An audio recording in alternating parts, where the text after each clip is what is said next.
नमः शिवाय। हर हर महादेव। श्री शिवाय नमस्तुभ्यम। हर हर महादेव। आइए प्रिय भक्तों, आज हम सुनते हैं रवि प्रदोष व्रत की पौराणिक कथा। बोलो शंकर भगवान की जय। कहा जाता है कि जो श्रद्धा से रवि प्रदोष व्रत करता है उसे शिव जी की विशेष कृपा मिलती है और उसके जीवन से दरिद्रता, दुख व संकट दूर हो जाते हैं। आइए प्रिय भक्तों, कथा शुरू करने से पहले कुछ बातों पर प्रकाश डाल लेते हैं। प्रदोष व्रत भगवान शिव को समर्पित एक विशेष उपवास है जो हर त्रयोदशी तिथि को मनाया जाता है। जब यह व्रत रविवार के दिन आता है तो इसे रवि प्रदोष व्रत कहते हैं। ऐसा माना जाता है कि रवि प्रदोष व्रत करने से व्यक्ति को जीवन में यश, कीर्ति, लंबी आयु और रोगों से मुक्ति प्राप्त होती है। इस दिन भगवान शिव के साथ सूर्यदेव की उपासना का भी विशेष महत्व है, इसलिए आप रवि प्रदोष के दिन सूर्यदेव की भी आराधना करें। तो चलिए अब हम पुरानी कथा सुनते हैं रवि प्रदोष व्रत की। कई वर्षों पहले एक गांव में एक अत्यंत गरीब ब्राह्मण अपने परिवार के साथ रहता था।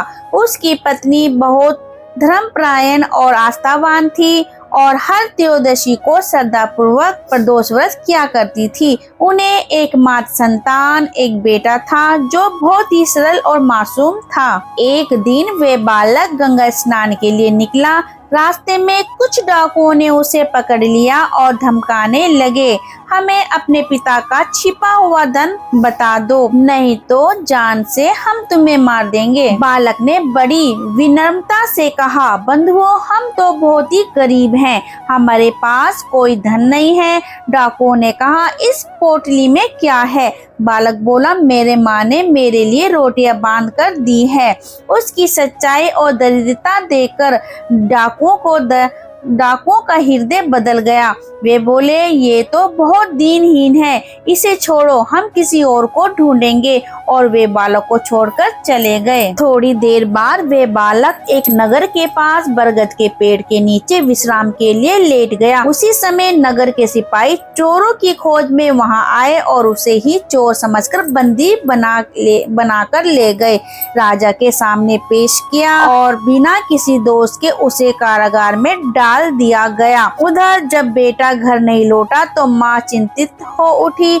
माँ को चिंता होने लगी। अगले दिन प्रदोष व्रत था। ब्रह्मणी ने पूरे विधि विधान से व्रत किया और भगवान शिव से अपने पुत्र की कुशलता की प्रार्थना की। उस रात भगवान शिव ने राजा को स्वप्न में दर्शन दिए और कहा, जिस बालक को तुमने बंदी बनाया है वे निर्दोष है, उसे तुरंत मुक्त करो वरना तुम्हारा राज्य नष्ट हो जाएगा। सुबह होते ही राजा ने शिवाज्ञा का पालन किया और बालक को मुक्त कर दिया। बालक ने पूरी घटना सुनाई।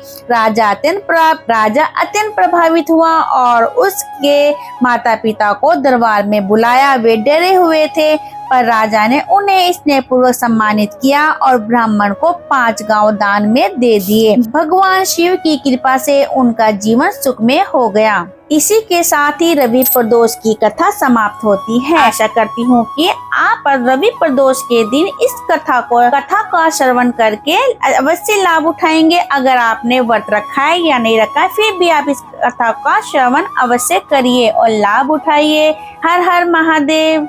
चलिए फिर मिलते हैं अगली वीडियो के साथ, तब तक के लिए नमस्कार।